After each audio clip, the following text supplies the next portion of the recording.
We have number 6 Legacy Series Chevelle sitting here on a Roadstershop new design chassis. Roger, tell us a little bit about this and where we're sitting, because last time we saw it, it was on the lift. So now we've got the body sitting on the chassis. We trimmed the rockers off to get rid of the ugly pinch welds that are under there to just make them roll underneath and get rid of those unsightly spot welds. Possibly extend them down just a little bit, and we'll see what that looks like. At the same time, we have just sheet metal screwed the body to the chassis and left this brace in here to hold the body together. We checked the fitment of our inner fender wells that we've developed for these cars to make sure that the additional wheelbase and the ride height difference between this chassis and the other chassis we were using, to make sure that that fits where we want to be as far as ride height and the wheel opening in here. As you can see, everything is good. The other part we're doing is we're trying to develop the firewall that we're going here over this. Somebody previously put 2 layers of a firewall on his car.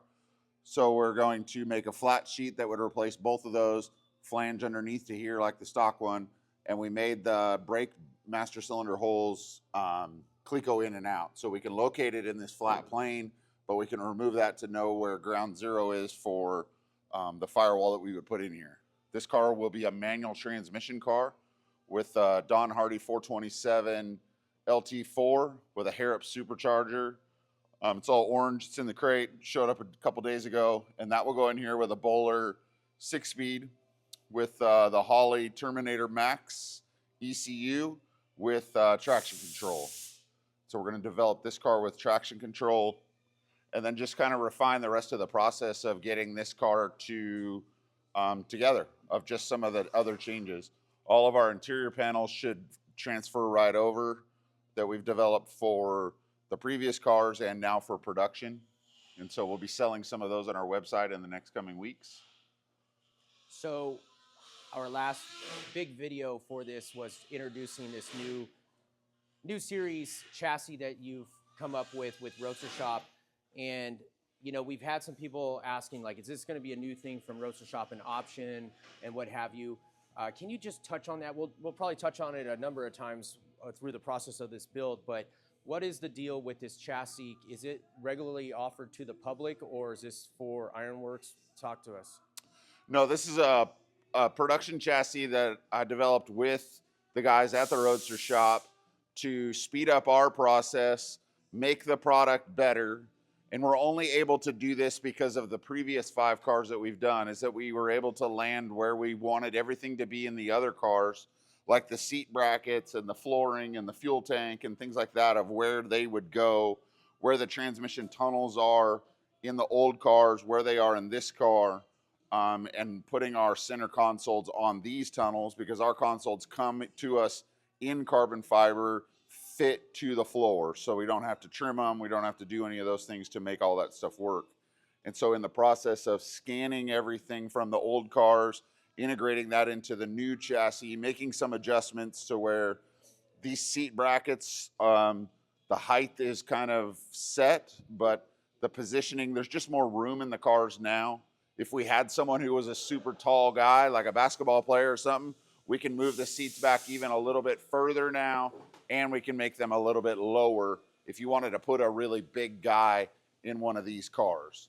As far as that, everything else, it just is going to make the car structurally more sound, because there's less torsional twisting in the chassis because of how beefy it is in comparison to the old chassis that was all the way going back to the stock chassis. That would be the stock chassis that's flimsy, that's then just bolted to the floor sheet metal. And now the chassis is the floor and it's welded to the body. So it's going to make the car quieter. It's going to make the car sit. The ride height will be the same, but there will be a little bit more ground clearance. So it'll move our ground clearance up from about 4.5 to maybe 5.25 at the lowest point up here right below the firewall. So the reality comes down to is, if someone's watching this at home and they're on the fence of buying a chassis, unfortunately, this one is just a little too far beyond being able to mass produce to the public, just because there's so many other things that correspond with it that you've developed, and that people would have to buy everything to make it work like you're making it work. So it's not a publicly sold chassis combination. Well, there's a point where if you're going to buy all this stuff, you might as well just have us build the car. Yeah. Because we're going to know how to put it together. We're going to be efficient in putting it together.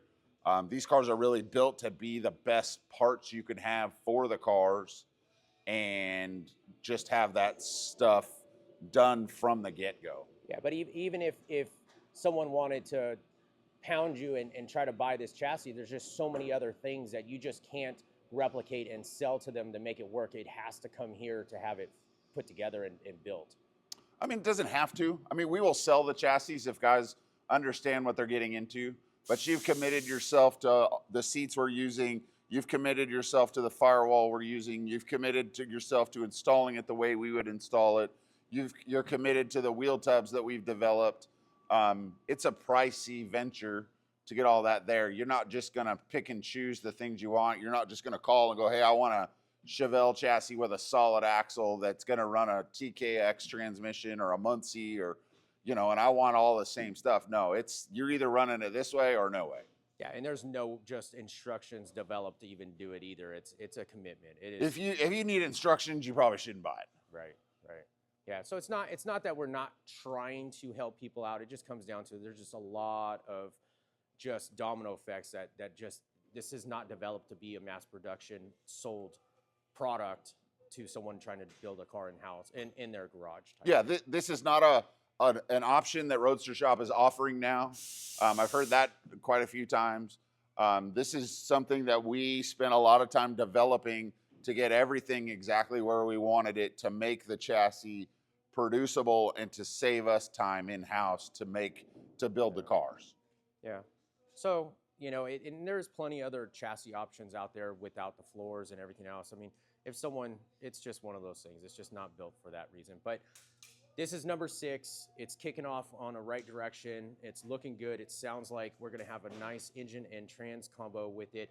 And let's just simplify this. This car is not owned yet. No, this car doesn't have an owner yet. This is number 6. Number 7 is not far behind it. We've been sourcing LT4 motors from just having them built, because LT4 motors are just, man, they're non-existent to come by at this point, and it seems like it's going to be a while until we have those. We have all the control systems for everything, and so at this point we're just busy with a lot of stuff in the shop and getting around to developing a few of the median parts that need to go in the middle of this that don't quite work from the old car style to the way this one. The main one being the firewall. Once we get that part in the car, then everything should be able to come back together pretty simply. Okay, so if someone's interested, then reach out to you, obviously through the website, through social media, and you can give them the lowdown on what to expect with this car if they do want to take possible ownership of this car. Yeah, this one's already got the big engine. This thing's probably going to make 850 horsepower with a 6-speed manual transmission. The number 7 car hasn't been set yet as to what it's going to be. It can either be an automatic or manual, but there's just different variances that go into them. So we're also looking at offering a Chevelle that would have a wider track width on the rear IRS so that you could set it up to run monoblocks, and a few other parts that we're working to develop to make a more modernized Chevelle instead of the timeless design.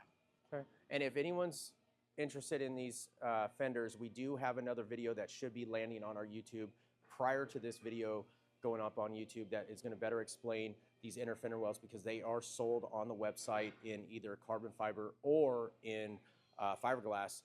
So keep an eye out for that if you want to backtrack and look at that video if you're interested in those, plus some other parts that we are offering to the public. So I think that's pretty much it. We'll wait for the next update. Is there anything else you want to add? I'm good. Okay. Well, thanks for watching. Thanks for spending some time with us and explaining this car, and we'll look forward to another update on it. Thanks, Roger.